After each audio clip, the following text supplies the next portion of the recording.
You're listening to an Airwave Media Podcast.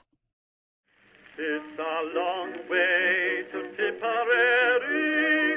It's a long way to go. It's a long way to Tipperary, to the sweetest girl I know. Hello everyone, and welcome to History of the Great War Premium Episode number 5. This is part 3 of our discussion of the cavalry during the First World War. And I realize that this is part 3, and we still haven't gotten to 1914, but that changes today.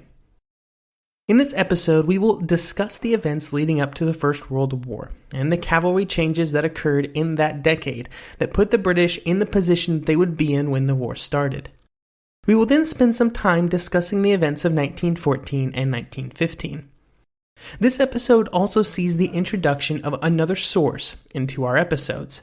You may be wondering why it is that it is only on the 3rd episode that I'm starting to use this source, and that's pretty much because I just found it a couple weeks ago. This source is another doctoral dissertation, this time written by Stephanie E. Potter, entitled Smile and Carry On, Canadian Cavalry on the Western Front, 1914 to 1918. This is a great and extremely detailed look at the role of the Canadian cavalry units on the Western Front during the war, which is great for us because the Canadian cavalry would play a critical role in several of the actions over the 4 years of the conflict. Here is a quote from the introduction of Smile and Carry On. Quote, "The presence of Canadian cavalry on the Western Front has often been forgotten, ignored, or written off with a single word, obsolete. However, an examination of the role of the Canadian cavalry on the Western Front reveals that cavalry was far from obsolete in the Great War. When employed according to Doctrine, the cavalry was able to operate as expected on the Western Front in reconnaissance, pursuit, and delay." End quote. So before we get to the war, we need to finish up our discussion of the evolution of British cavalry doctrine. Last episode, we left off with the retirement of General Roberts from the position of Commander-in-Chief. And really, at that point, most of the really interesting discussions had already happened. All of the big decisions had already been made about how the cavalry would be armed or how they would act on the battlefield. And now the conversation moved on to more practical matters. For example, there was a committee set up to study the weight that the cavalry was carrying. This had been a huge issue during the Boer War. Just like for men, every pound that was being carried on the back of a horse mattered if it was going a far enough distance. After some time spent looking into the matter, the committee shuffled some items around and was able to cut 2 stone off the total weight carried by the cavalry. For the non-British people in the audience, who don't use units of measure like stone, that equates to about 28 pounds. This is a pretty considerable amount, and made a real-world difference. They were also able to increase the amount of ammunition carried by the cavalry from 30 to 50 rounds. This is just one of the many changes that were made to update the cavalry and improve them on a logistical level. There probably would have been even more, except for the fact that there were economic issues that slowed the whole process down. Remember that this was around the time of a lot of technical innovation. And in fact, the infantry and artillery were in more desperate need of refitting and improvements than the cavalry was.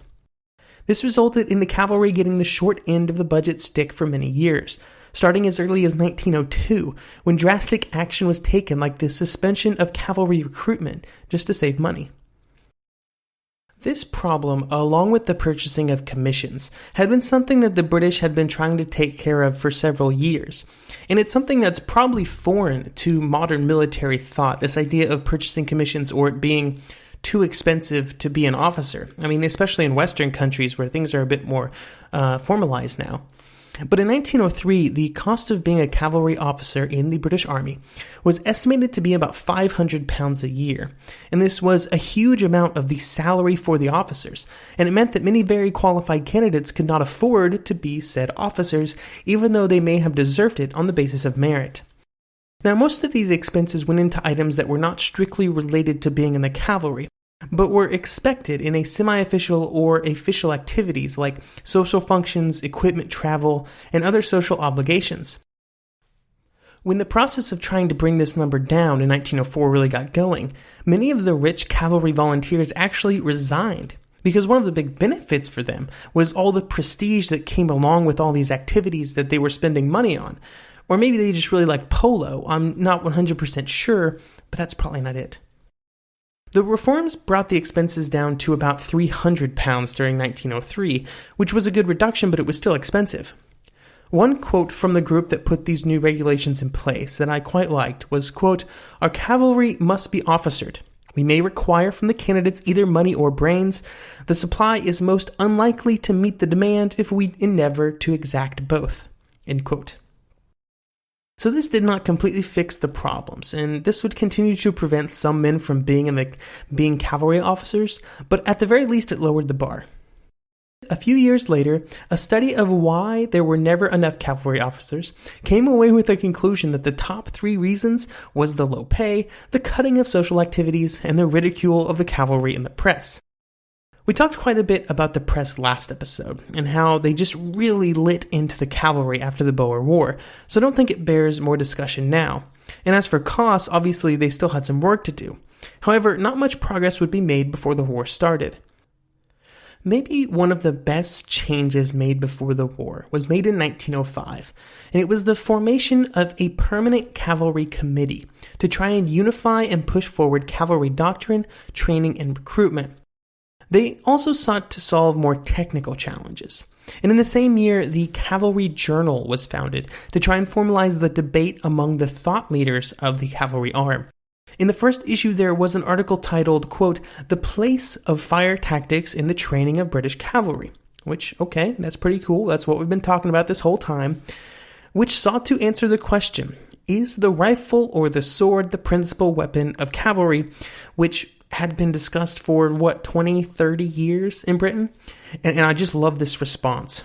Quote, "Whichever you like to call so, provided that you are equally prepared to use either." End quote. I love that, how that just minimizes everything we've talked about for the last hour of podcast. But it really was an important conversation at the time, but now looking back at it, it does seem a little silly. Which I think it's just a great summary of the general trend for the British cavalry before the war. Now, I have a ton of research notes on the period between 1902 and 1907.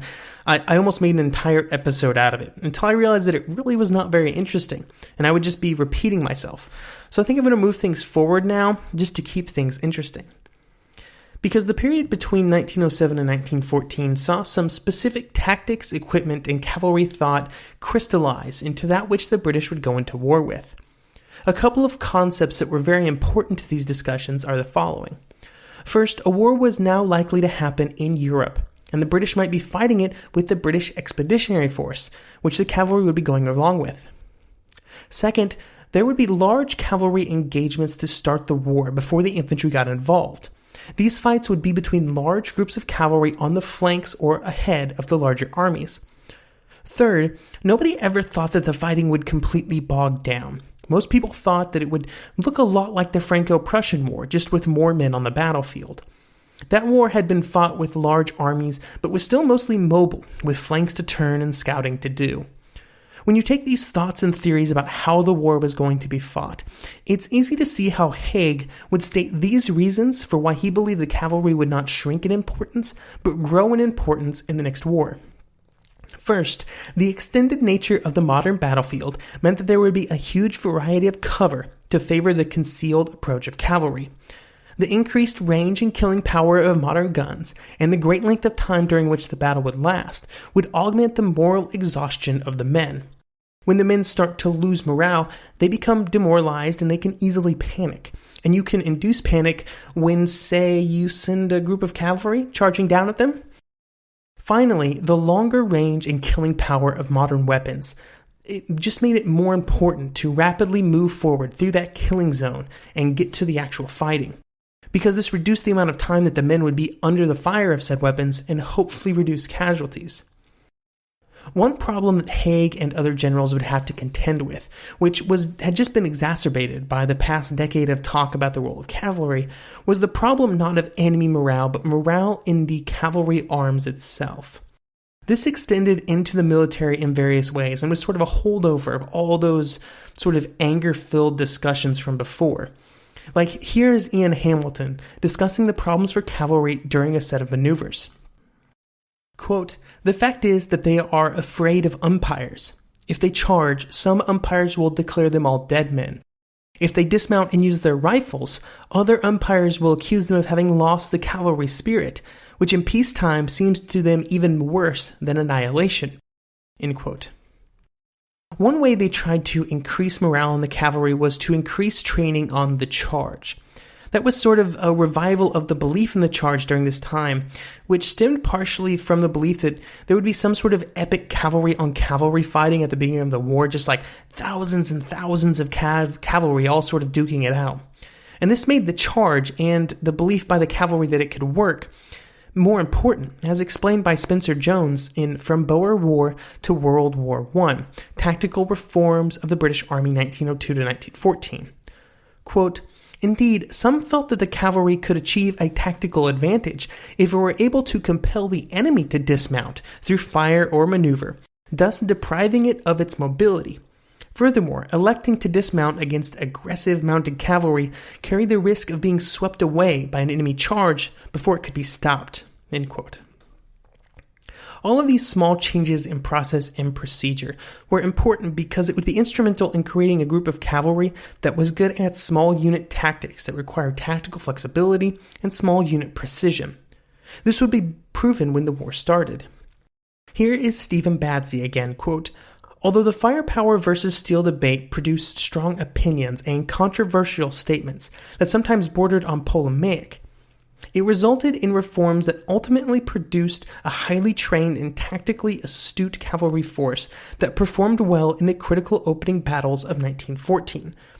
The one thing that definitely happened from all the discussions, from say 1870 to 1914, is that the cavalry was constantly sort of jostled between the different things that it was supposed to do. Was it supposed to charge? Was it supposed to dismount? Was it supposed to be doing all those other things? And this meant that when the war started, they'd been trained in all of those different things to varying degrees. And it created this hybrid cavalry style that would serve them very well on the battlefields of the First World War.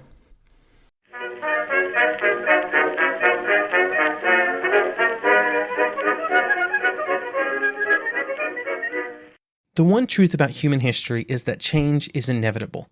But the one thing that has never changed is that humans need food to survive. There are many ways to get that food, but one of the easiest ones is Factor. Factor delivers ready-to-eat meals right to your door. All you have to do is heat them up and dig in. In 2 minutes, you can be eating tasty keto or vegan options, or any of their 35 options that they have available every week. So you can choose maybe the cheesy garden herb chicken, maybe the Santa Fe green chili beef skillet, or perhaps the Caribbean spiced tofu.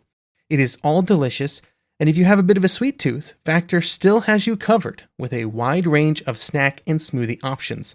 Chocolate mocha cheesecake, snickerdoodle macaroons. Any of that sound good? And don't worry, even the tasty stuff is dietitian approved. Head over to factormeals.com/GW50 and use code GW50 to get 50% off. That's code GW50 at factormeals.com/GW50 to get 50% off.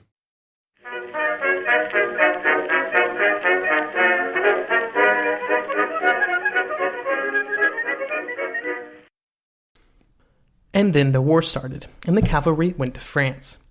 Before I dig into this, I want you to think back on the first 2 episodes of this premium series, and then all of the things that I've talked about today. We have talked a lot about the general merits of sabers and lances, of rifles and machine guns. We spent a long time talking about horses on the battlefield in just about every aspect. One thing we did not talk too much about was large unit logistics and large unit command and control. This was a huge problem for the British because the cavalry force that would be in France when the fighting started, and especially by the end of the year, was far larger than anything the British cavalry had tried to deal with before. There were over 10,000 cavalry in the BEF on August 1914. A huge number relative to what the British had dealt with before, and a much higher percentage than at any point for the rest of the war. None of the commanders had ever led anything larger than a brigade.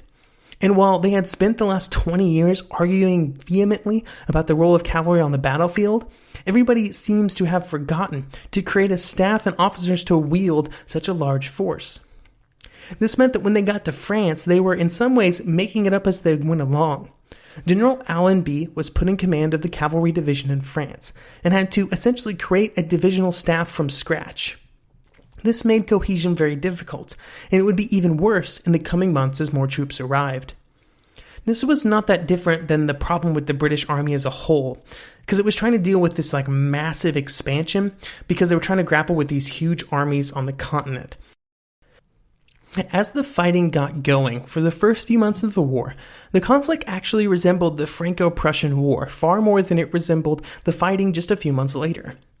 The density of men on the front was very small, even in the areas of the attack, and it was especially weak in artillery, because they were all just a tiny fraction of what they would be later. So many of the actions that the cavalry took part in at this time involved covering the retreat of the BAF using a combination of mounted and dismounted actions. There was also a lot of scouting and reconnaissance. Countless of these small actions were fought by the squadrons of cavalry against the Germans, and a full catalog would take a very long time. But needless to say, they came in an endless array of slightly different fighting. Sometimes it would be dismounted, like that of the 15th Hussars, on a bridge near a French town, as remembered by Ted Fowler, one of the men who took part. Quote, "We sent our horses back. We could see Germans creeping across the bridge and we fired away at them, but they kept coming. Close enough for me to see a man with a big Kaiser mustache. He came running forward and I felt sort of sorry when I shot him down. Then the Berkshires came up and we went back." There were other instances where there were cavalry charges against the Germans, like an action by the 12th Lancers, where they were able to outflank a German position with a squadron and some machine guns. While these troopers were distracting the Germans, another squadron was able to use some cover to get in close to the enemy, and then they charged. Here's a quote from the account of one of these men. Quote, "It took us under 30 seconds to emerge from cover and gallop over the German position. The Germans got off one volley, which wounded the Lancer's CO and killed the squadron leader, but they were wiped out by the sword, lance, and pistol." End quote.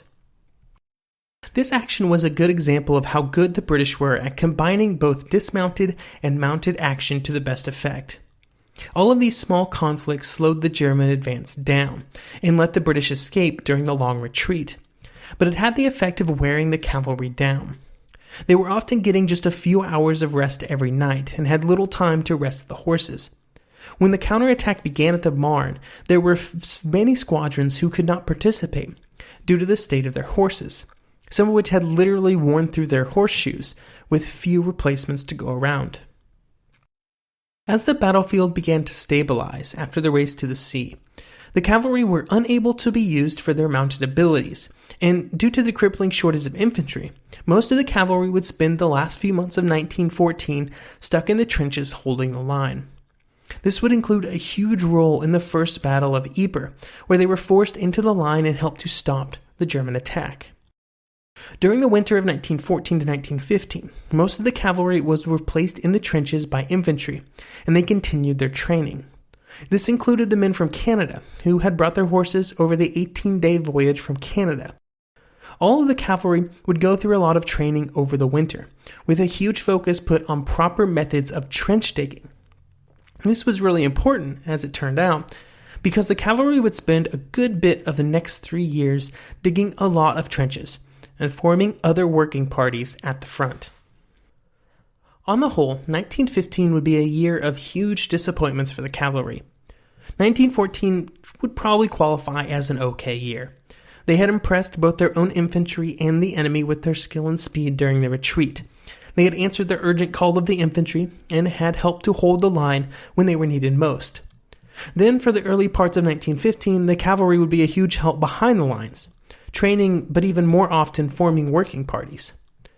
When the spring came, many units, including the Canadian cavalry, were instructed to ask their men if they would consent to fighting dismounted for the foreseeable future. The request, when it was passed down to the men, was generally met with enthusiasm, but I'm sure by this point most of them just wanted to get back in the game however they could. They would then go in and hold the line for a few weeks at a time, generally on some of the less active sectors. One of the benefits of using cavalry in this role, at least occasionally, was that they were pretty much the only troops that had been given a notable amount of training before the war in reconnaissance and observation. All the men at the front had to do it, and watching the enemy was important, but very few of them had actual training hours into that act before the war started, and even less when the territorial divisions started to arrive. There were some plans to try and use the cavalry at loose, in a mounted run through the theoretical gap created by the infantry. But in what would become the typical problem, the infantry never came close to meeting their goals. This meant that the cavalry was never even committed to the fighting. One of the problems for the cavalry at loose, and in later actions, was that the British, right up to and most importantly including Haig, wanted to keep the cavalry in large units and put them under the command of army leadership. Often this meant that even when they might be useful in an action at the front, they were not given the order to move forward until too late. We've talked at length several times about the difficulties of communicating from the front to the rear, especially during an attack. And this was just exacerbated when looking for situations to use the cavalry. These moments were often fleeting, but without squadrons and regiments being put under the command of local commanders, there was little chance that anything could be done. It would take the British almost all the way until 1918 to learn that this was not the optimal method of command. For now, the cavalry would spend most of the year either in the trenches, improving the trenches, or serving in an administrative and communications role. For the Canadians, it would be 1916 before they would be reunited with their horses. Here's Stephanie Potter discussing it. Quote, "Despite the obvious limitations for cavalry, all ranks were still anxious to be remounted and anticipated a return to mobility. Meanwhile, all were willing to fight dismounted when necessary and serve where they were needed, a clear reflection of the versatility the mounted arm could offer." End quote. Their commander would write in late 1915 that the men, quote, "although most anxious to serve where they were wanted, the men were naturally most anxious that they should not be permanently separated from their horses. They had done everything that they had been asked to do bravely. This would seem to be an added reason for the redeeming a particularly binding promise given to them on high official authority, that they would be reunited at some point with their horses." The Canadians would be remounted in July 1916, just in time to start training for the Somme, where they would once again find themselves in a less than active position, as the infantry didn't quite achieve everything they wanted to.